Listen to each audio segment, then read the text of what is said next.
What's up, chica? You see me? Tricia? Hey, good morning. Wait a minute. I'm looking at you, and whatever you're doing, you're so into it, you don't even hear me. I couldn't hear you until you said my name. Oh, Yeah. okay. I didn't know. Let's be clear, we're having technical difficulties this morning. Yes. So we're troubleshooting. So good morning.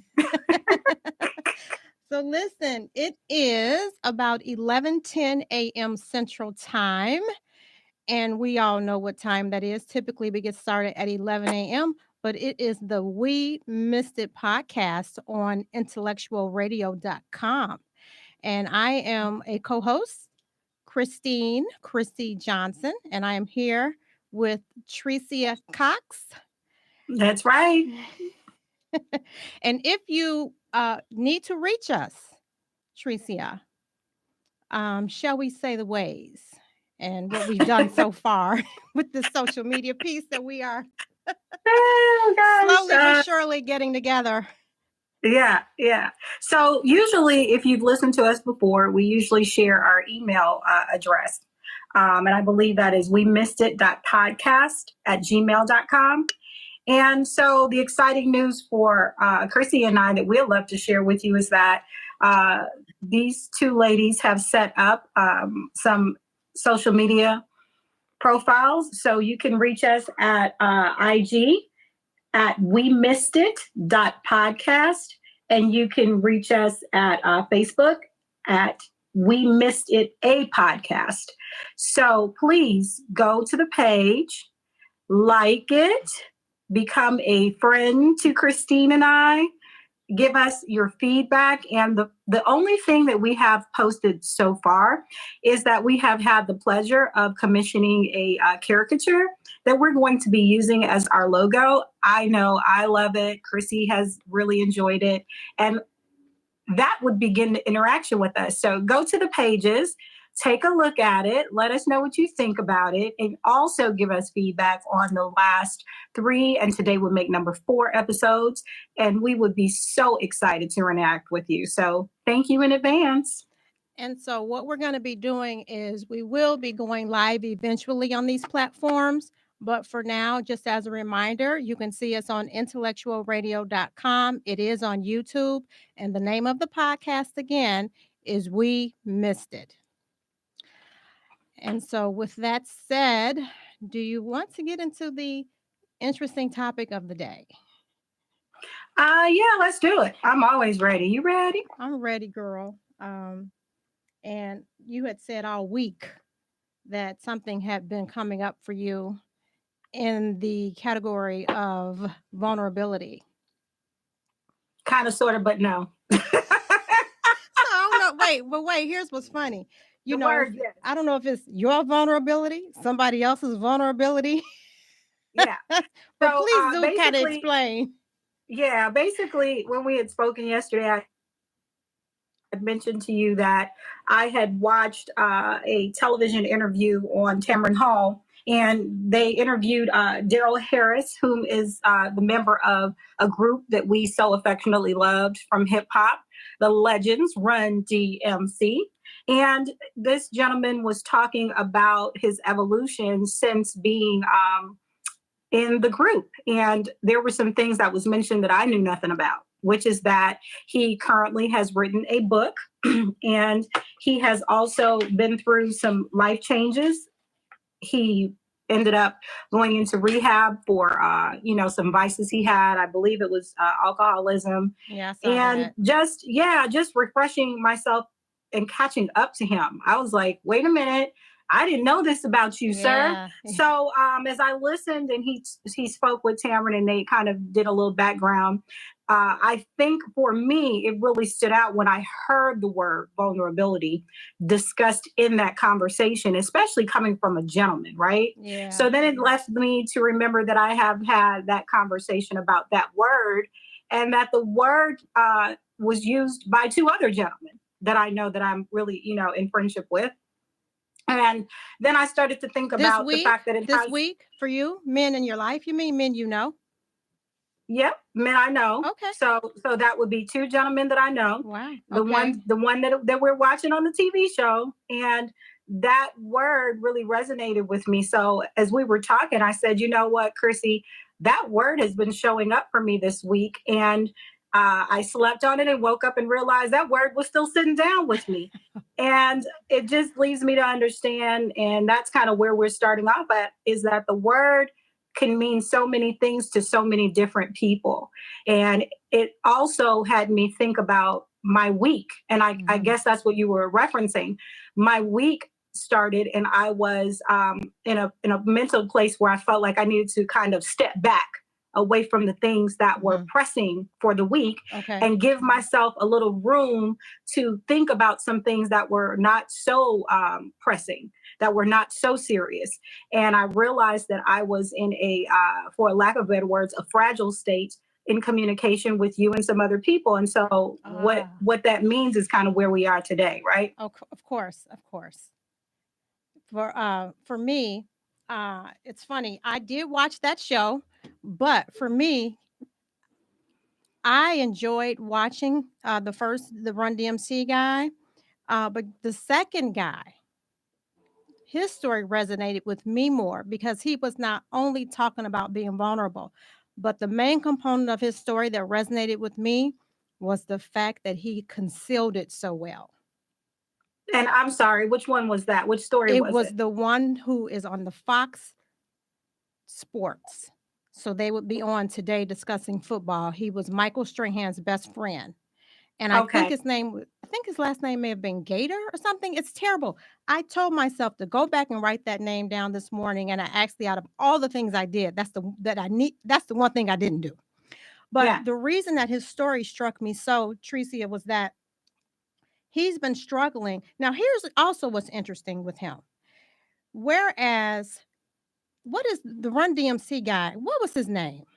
He had a Um, Daryl Mc something because that DMC meant McDaniels. something. All Yeah. right.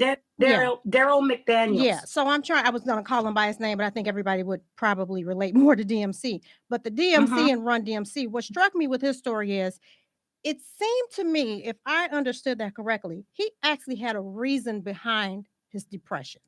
So there's a reason always behind depression, but what I mean is he had some life events. When I listened to the guy behind him, I Mm-hmm. didn't hear any particular life events. I heard Mm. that he just struggled with depression. So it shows the Mm-hmm. different forms of it. But the reason that it struck me was not only that I didn't hear of any particular reason. I don't know if he just didn't say it or there wasn't any. But there are people that struggle with depression and don't want to be vulnerable and tell people just because it's a condition of its own. It's something that can be genetic. It's not just like always, oh, I had something bad go on in my life. I want to say the word trauma, but I feel like we really overuse the word, but it is the correct Right. word. Um, he didn't have that. He just was talking about just during different times of his life and on a daily basis struggling with it, and that he finally was being vulnerable enough to tell the people that was closest to him. And I felt like probably there's so many people that can relate to that, that they are going through something, but they are a master at concealing it, an absolute master. And I actually do place myself in that category. In regard to the being vulnerable, you had said it showed up in a couple of other real life instances with people you actually know this week that brushed against you. Did you want to go into that just a little bit? I think I want to kind of park where you are for a second. I think it's Okay. perfect. Mm-hmm. When we're talking about the word, the reason why the word is resonating, I think, with you and I, and in two different ways, is basically what I'm wanting to highlight for us both and for people whom are listening is that it means different things to different people, right? So I think overall, when we think about it in a lack of a classic way, in a commercial way, most people are thinking that it is a place in which there has to be some level of transparency, right? Some level of impact and exposure, that something has made you feel a little weakened, and Yes. I need to express I need to, usually the automatic response to vulnerability is that I am going to guard myself, right? I'm going to protect myself because I feel like I am not the self I want to promote or project to other people. Or this is an area that I need to protect. Maybe you're not Correct. protecting yourself in general, but this little one area, we gonna put a curtain around this and just make sure no one sees that. Correct. So I think that that's the first thing is, the reason why it stuck out for me is because it means different things to different people. And in regards to what it's meaning to you, I do believe it's because as we started the podcast and we missed it. Part of what we missed is that we ourselves were feeling certain things. You were feeling a thing and you Yeah. knew how you fully functioned and masked Oh, that thing. master at Correct. concealing. So Yeah, that's why that gentleman probably stood out he and did. resonated for you. Right.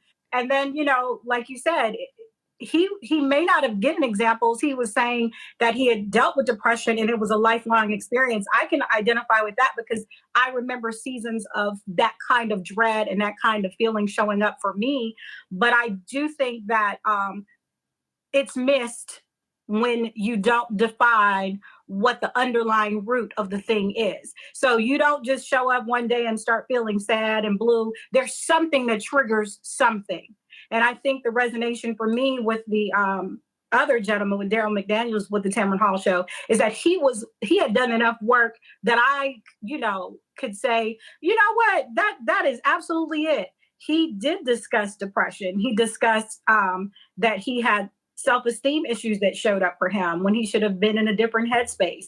And so, when we're talking about that, I think that's the resonance for me. So as Now, my hold on week, a minute, Treat. But did he say just did that come up for him because of the adoption? Where would so for him, he had a couple traumas, right? So the question for him was, how did he even realize that vulnerability was a word that he could take on for himself?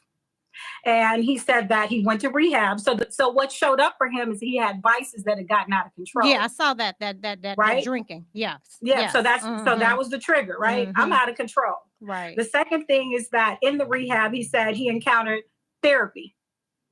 And the therapy, of course, probably introduced the feelings and the word and really doing some self-inflection. So, yes, that is really kind of where he started out and where it all resonated for him was, in the therapy. That word showed up. And so he was able to identify it and use it. And in his mind, it started to also go back to what was it that made him feel like he was vulnerable. And for him, it was the traumas, like you said. So what were his traumas? His trauma was that he lost his best friend. Well, Jam Master Jay, Yeah, right? he talked was about that murdered, being that being a deep right? pain. So for Yeah. him, there was a murder, right? Mm-hmm. He found out he was adopted. But later So in life, that was the other big thing. he was 35, I think he said. Yes. Mm-hmm. Yeah. And that he was struggling with anxiety. So see, compiled with the substance abuse, that was how he was dealing. The vices was how he was dealing with the fact that he really had some things that he didn't give himself permission to really express. And I want to say that what he said really was that the community and the culture didn't give him permission as a man to express himself. Of Right? course. We don't think So of men as dealing with anything but being macho. I know that's so dating, but still, I think we're still that way. Yeah, so that those things were there, but in regards to why it began to also, as you say, rub against me this week, I was talking with my niece, and you had helped me with this. Actually, she is in a fine arts program in her school, and she's doing some things, trying to get into a high school. So the auditions and things like that. It can be a little And tough. I recall asking her at that time, how was your auditions? And I think I mentioned it to you. And you said, I said, oh, Christine. She said, eh. We were like, eh. And I was like, oh, define that. What?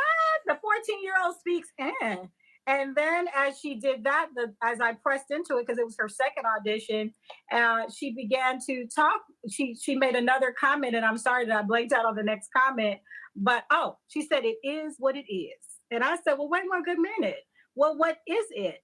And I think that at that time, that's when you offered up a piece that I wasn't thinking about until this Yes. morning. And you Yes. said, well, she didn't know what to say to you because Exactly. in that moment, she was vulnerable. She was not Yes. sure about how she did. She was insecure going into a new area of life. It was a new Of course. challenge. And she didn't know how to say, Auntie, I want to tell you, or I know what happened, but I don't know how to say it, or I need a minute, or how about this? Just not right now. Would you allow me to call you back Yeah. and tell you? Right now, I don't want to talk about it right this minute. That's what I got from that comment.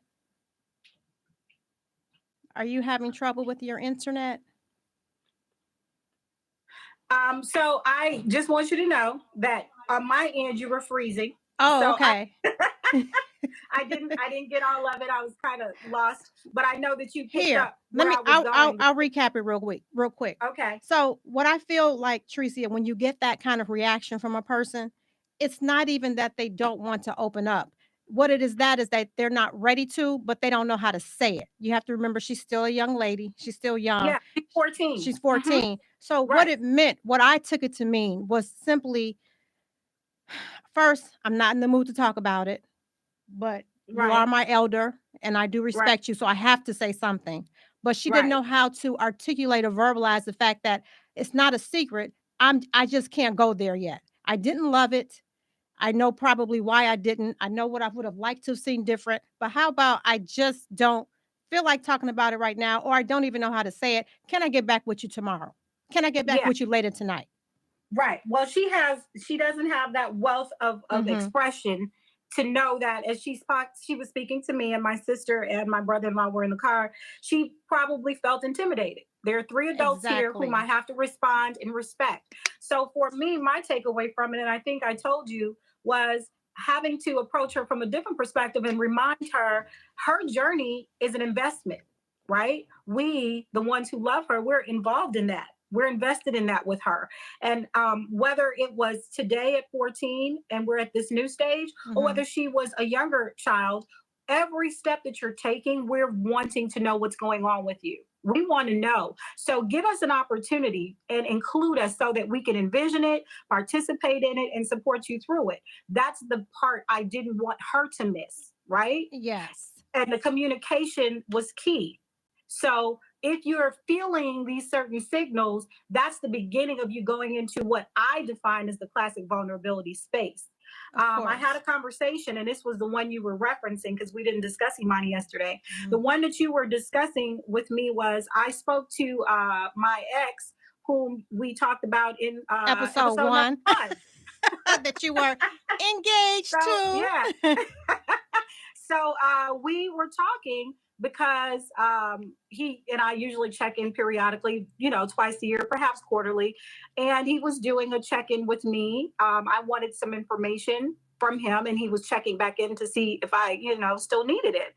And it brought up the resonance that my sister currently is planning, Yeah. a wedding. And we talked about that. And so as I thought about it, I realized, oh my gosh, that was a person that I was planning something with, and we didn't make it all the way to the altar. And then I think I said it to you, and I said, oh, well, I wonder how he felt when the engagement didn't become a Right. marriage. When you said, I don't think we should do this. And I think I said to you, yeah, I said to you, knowing that that was, many years ago, and he has since made other choices and had a full life.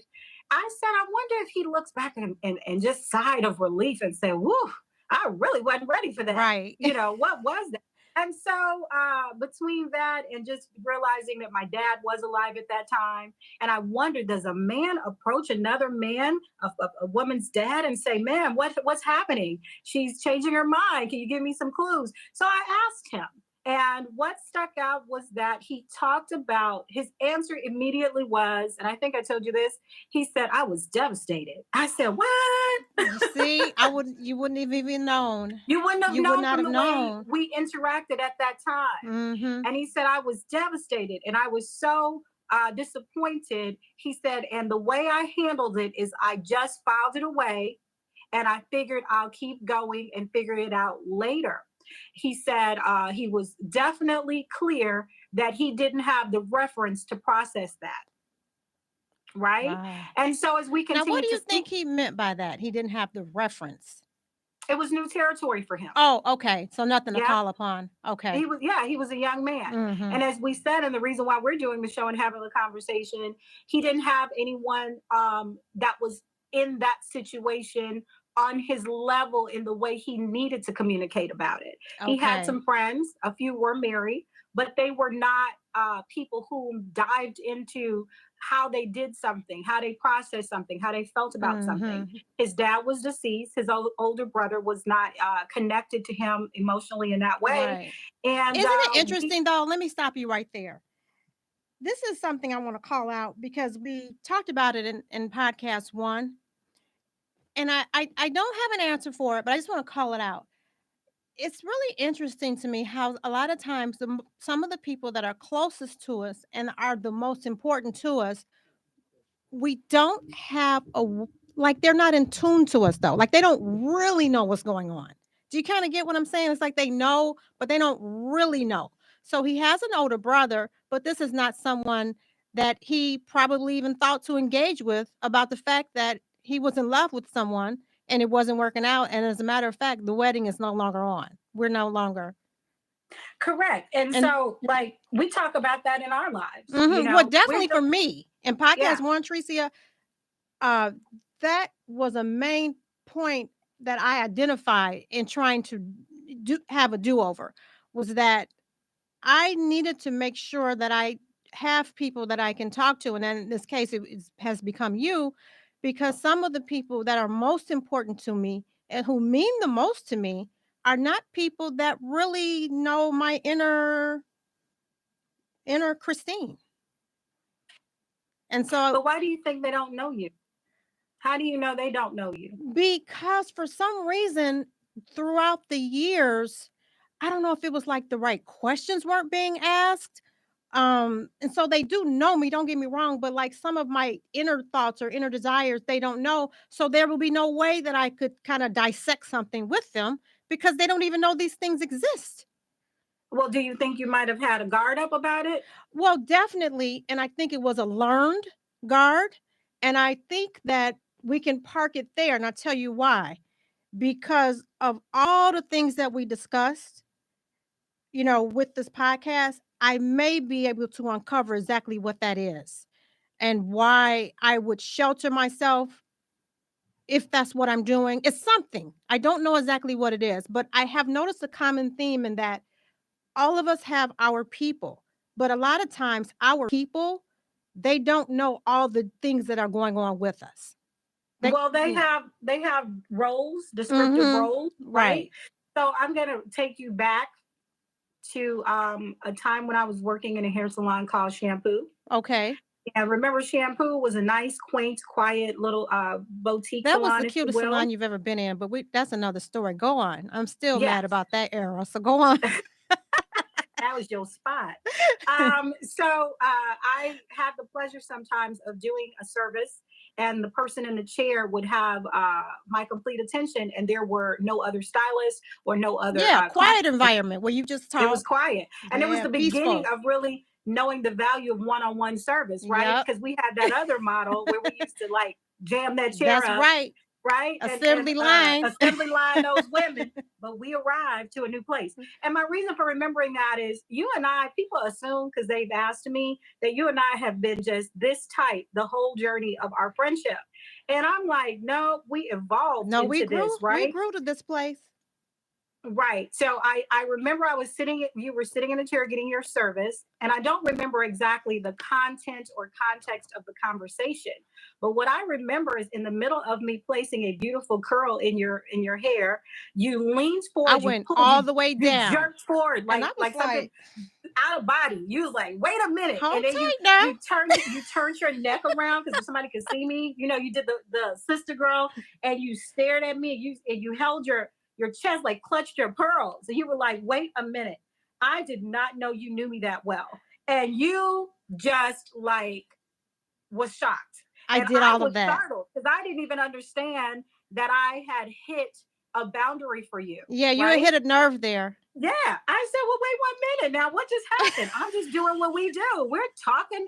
You've been coming to me now at least XYZ years. I knew you. I met you when we were younger. I'm thinking, we're just chopping it up. And so I say that to say, if that was your demeanor with me at that time, and I thought we were jammed, so just think about it. That was an unconscious thing to you that you set up parameters and It buffers for how was. you move, And that's right? what I mean is that I don't know exactly. I have some ideas, but I don't know exactly. But I thought I would bring it to light because I do notice this with other people. It may not be in the same way, but what I mean was, as you said, your fiance at that time had an older brother who, we don't know what kind of relationship they have. You probably know, but my point is that Correct. person was not in a position where he could air that out. So now he's carrying it.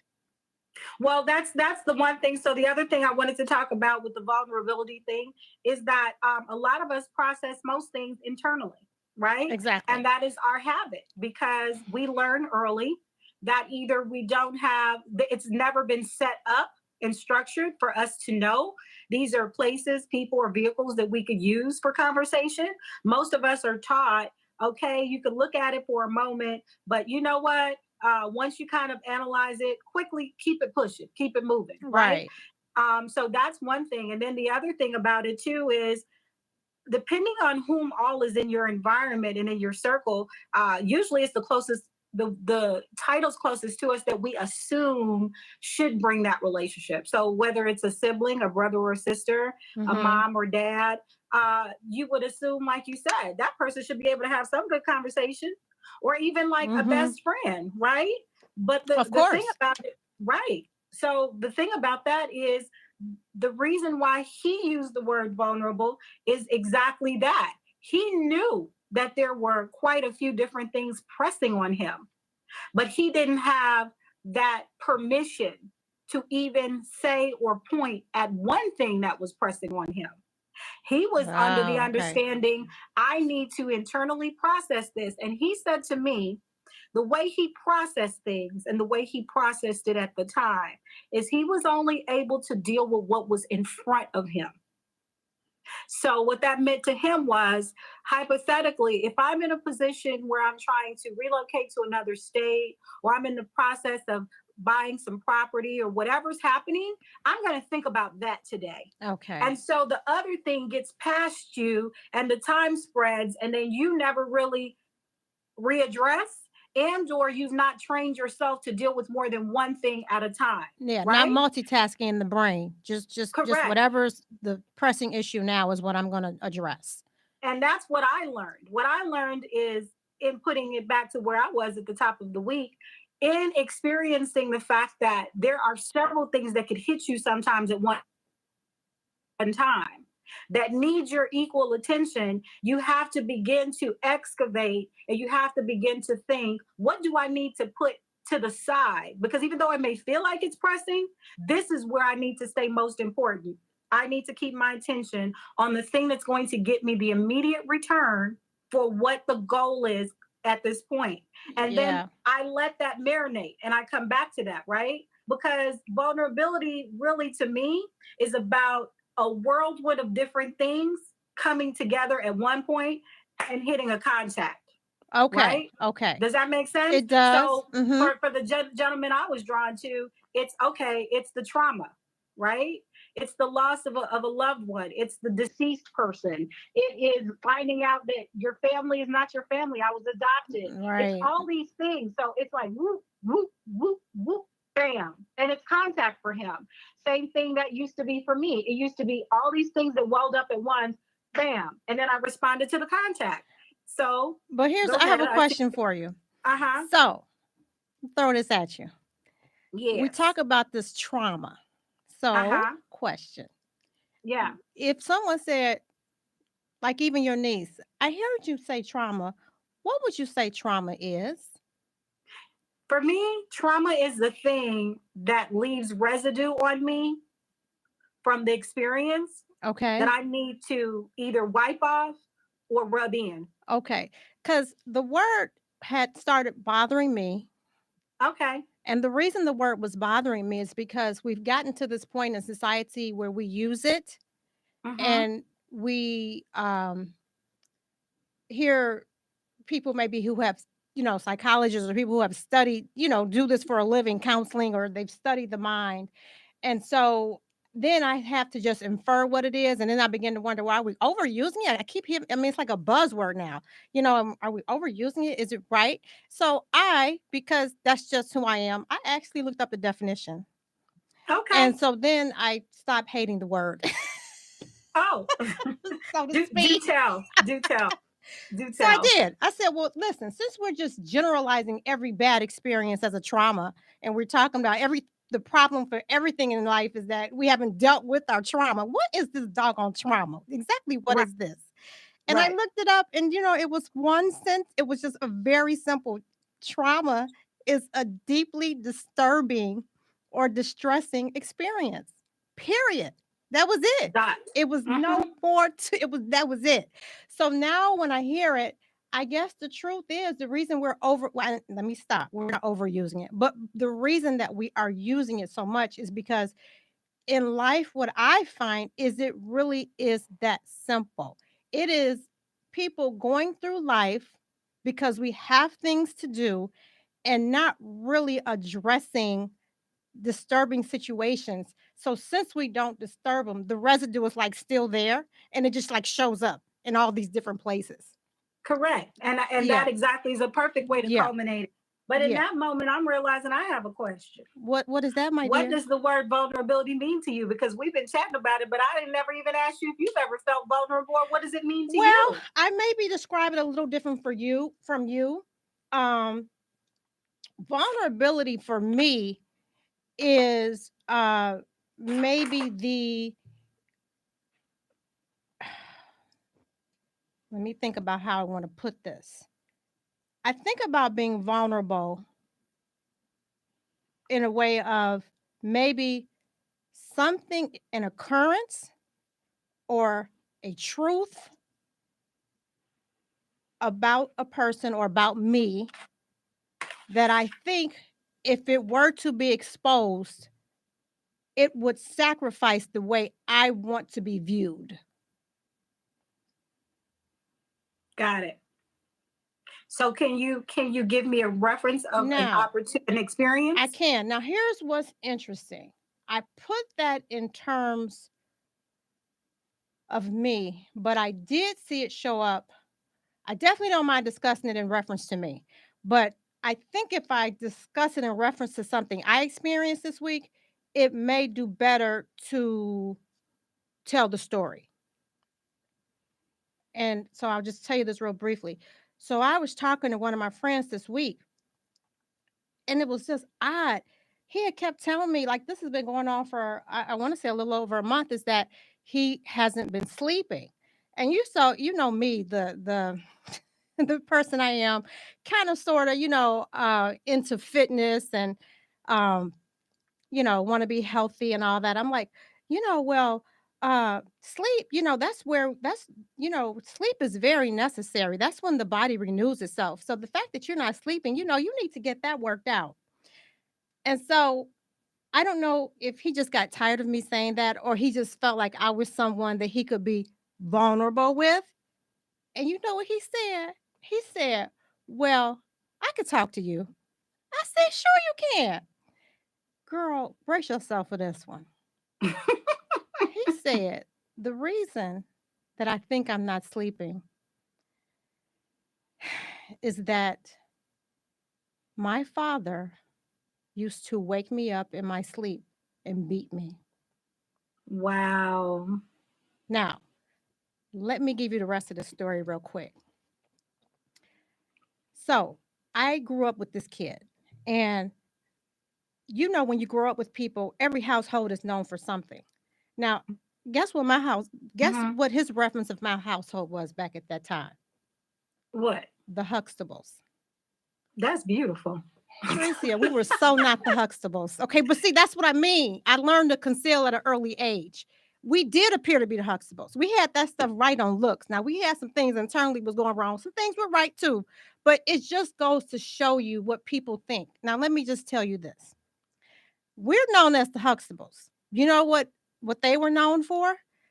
They were known for being foreign because they weren't from here. Actually being likable. Uh People were still, attracted to them as a people, like wanting to be friends. But also they were known as the home where the kids were getting beat. We did know that. In the back of Okay. our minds, we knew that. And how was that So, even exposed? you know what? Honestly, I think the adults knew.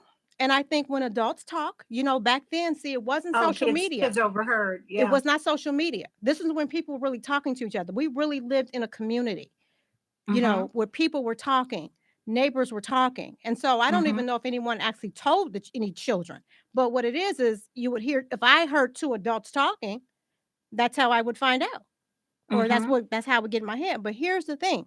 So he told me that it was very poor for him, that the that experience, and that he grew up, and although his father and him had a poor relationship for most of definitely during the formative years, but even as an adult, he eventually reconciled that some kind of way, and he and the father were able to reconnect.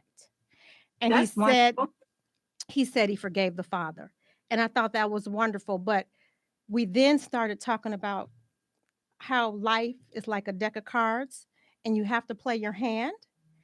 And I began to tell him, when he told me he had a good hand, I said, "No, you didn't." I said, "You had a bad hand." I said, "You didn't even have the support you needed to finish high school, did you?" He said, "No." And I said, "But you were resilient enough after all those bad experiences, having a mother that died young, having only your father left, and we know that relationship was strained. You've been incarcerated a few times, yet you got yourself together. You got yourself a trade. You got yourself a family. You got two beautiful daughters. You're not worried about b- being having a home. Your personal relationships are good. I know we went out. How much did you hear me say, Tricia? I don't think she can hear me, but anyway, I'll go on with it. The point is, you did, You keep going. yeah, You can keep going. yeah. The point is, I can hear you. you did all these things, and you're living what I would say is a pretty good life. So it shows your resilience, but at the same time, what people don't understand is that it doesn't mean that you don't need to do some work to address this trauma that we're talking about. So when you ask me what vulnerability is, I do think he was displaying vulnerability and confirming that what was going on was, and how today, as a grown man out here working every day, carrying all this weight, that this thing has got him still. He needs to do some work in that area. And so for me, what it brought for me, that so you asked the question that you had on the table, well, was what was vulnerability? So he exposed some information that possibly could change the way or the image that he has, because he's letting me know there's an area in which I'm experiencing a weakness. He's letting me know that.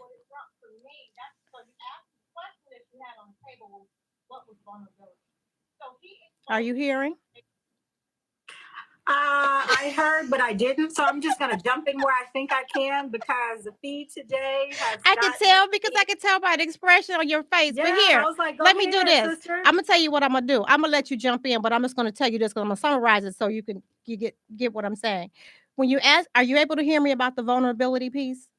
Oh, yeah. Yeah. So what I'm I saying heard you is, all the way up to the yeah, work that the person needs to do. yeah. Yeah. So what I'm suggesting is that to me, he was displaying vulnerability and telling me something that would maybe shape how I'm viewing him. Maybe he liked the way I was viewing him and the way the rest of the world is viewing him. So you don't want to tell everybody, but he needed to say that. And so at that point, I was just wanted to let him know that it's okay, that that evidently was a trauma, And you got, even though you reconciled things with your dad and what you say you forgave him, you got to deal with that because that's still going to keep coming up for you until you deal with it. And last point is his situation brings to light the reason for this podcast. It is to inspire people to do what they need to do to be okay. So, in other words, he's not clinically depressed. He's not abusing substance, but he still may need something. And so, what I'm saying is, if we talk about enough things, people can understand it's okay to still go back and revisit some things and do what you need to do to be okay.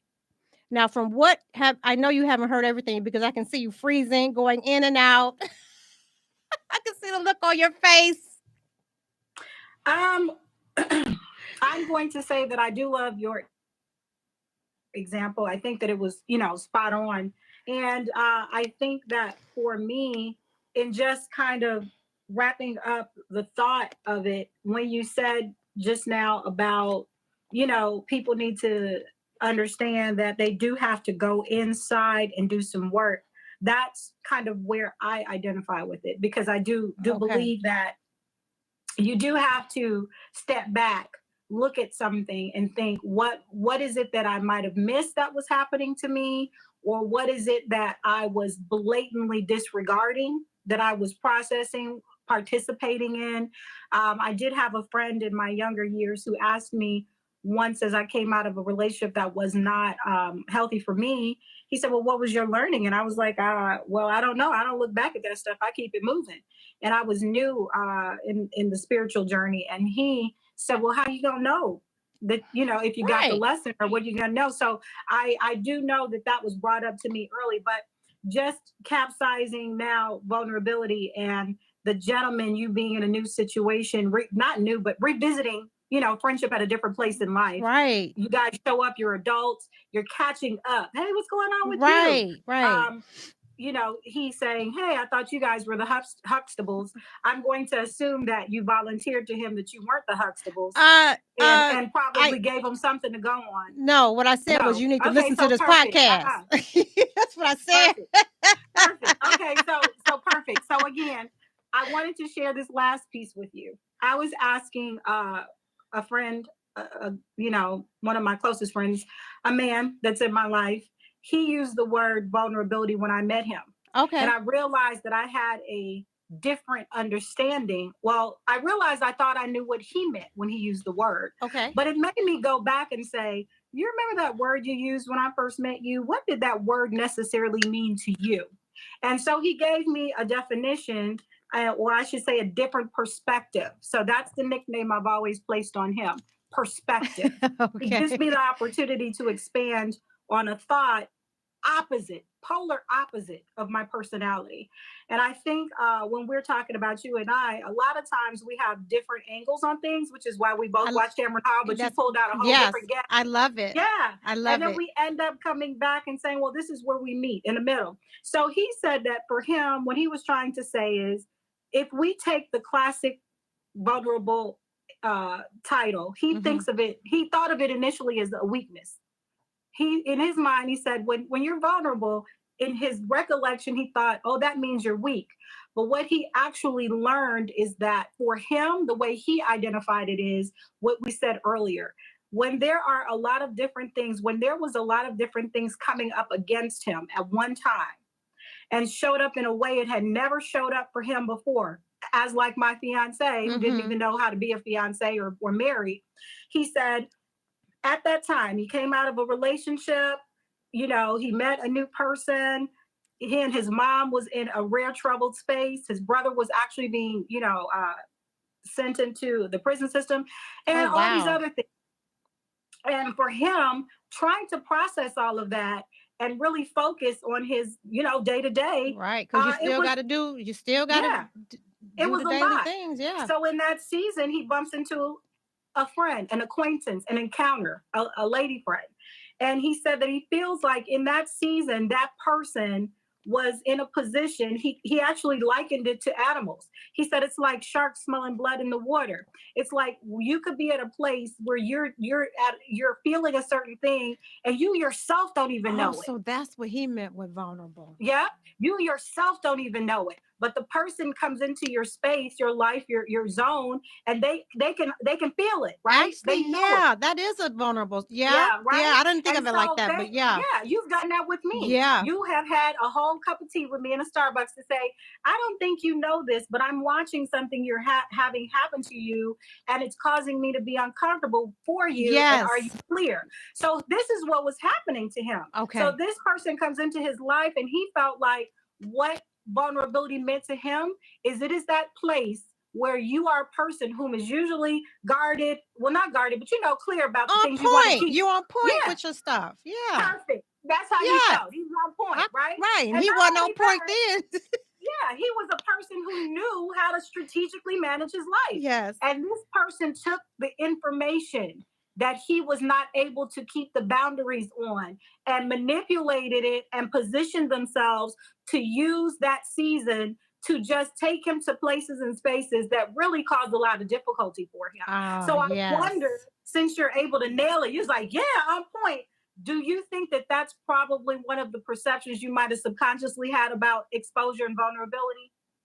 Um, Because you got it. You was like, yeah, you on point. You right. You getting it right. done. No, I do think see that goes back to when you said it means different things to different people. It's so Exactly. many different definitions. And so it's a Yes. very personal thing. I don't think it means any one thing because actually I do think that he's right. Sometimes when we're facing too much, we're not real sharp and Correct. someone can see that Exactly.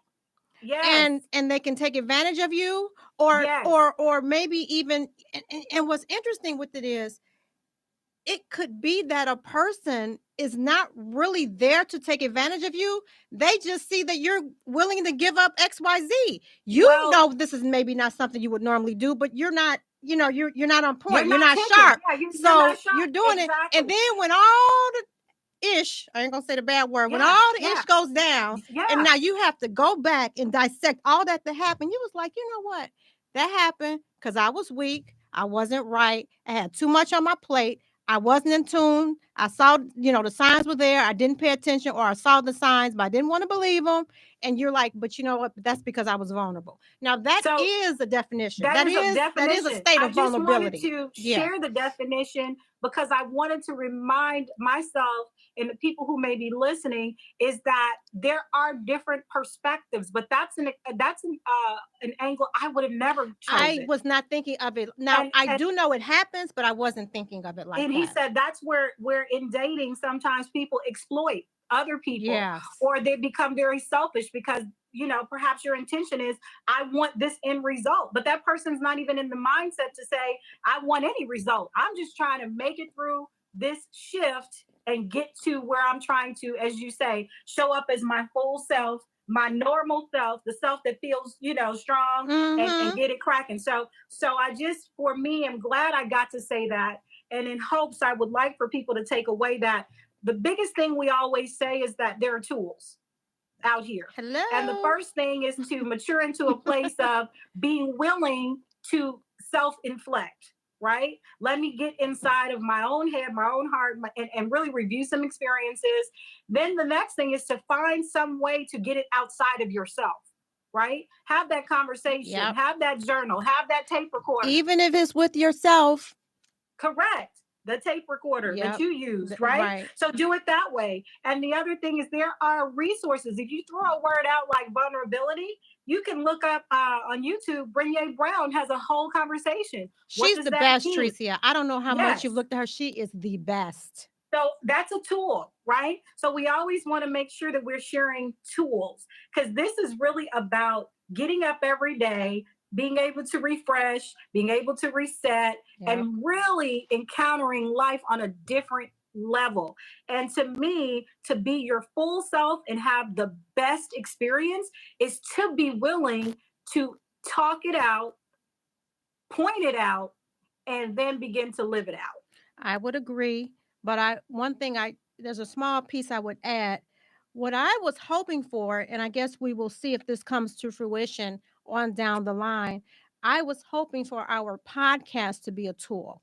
It's not anything that's going to give anyone the exact answer for him or herself. But what I'm trying to do is hopefully some of these discussions can inspire you to want to know why are things occurring in your life. If there's something small that's recurring and you can't quite figure it out, something you just haven't resolved, I always say everybody needs to resolve some item. So whether it's a current situation, a past situation, these items may not be completely stunting your growth, okay? But they are keeping you from being fulfilled. Maybe they're preventing you from having the relationship with the loved one you want. Maybe they're preventing growth in some area in which logically you should be striving in that area, but you can't seem to get there. No, what I'm saying is normally in a lot of cases it is because there's something that keeps showing up and you need to ask yourself what it is. You don't have to be a clinically depressed person, a person that is abusing drugs, a person, an axe murderer to need help. And I go can I on. jump in real quick? Mhm. I want to say yes. We both wanted this podcast to be a tool. And the Yes. way the listener knows whether or not it's giving out the value is if when you get move away from listening, if it inspires or triggers a flicker for you to talk about what you heard or say, "Oh my goodness, can you believe those girls said that?" Then you know.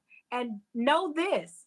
Sometimes you have to go as far back as childhood to get the message. And some Exactly. people are so busy being adults, they want to believe childhood is childhood. Childhood really is the place where the forming and the shaping takes Where place. it occurred.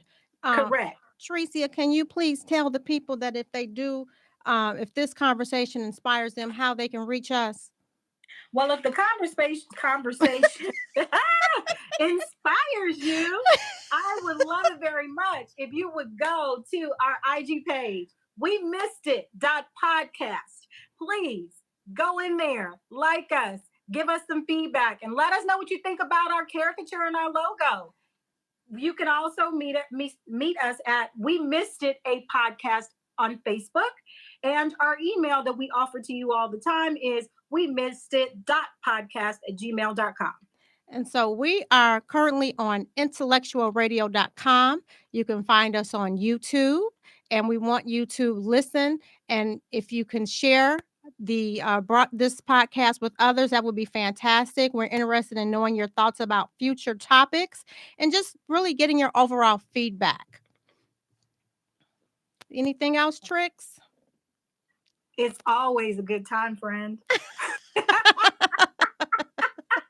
It is Okay. always a good time. We are working on our social media and we're working on our transmission. So hopefully, we are going to be talking to you next Sunday. We usually do it every other Sunday, Right. but we'll be back next Sunday. And It is the beginning of Black History Month. So we are going to try to discuss some Black history topics. And hopefully, you'll finally be able to see me. Wouldn't that be wonderful? Wouldn't that be nice? Yes, yes. So that is what I have to say. I want to say thank you very much, IntellectualRadio.com, for the opportunity and the platform. This is We Missed It with Christine Johnson and Tricia Cox. And we look forward to talking to you on next week. Adios. Amigos.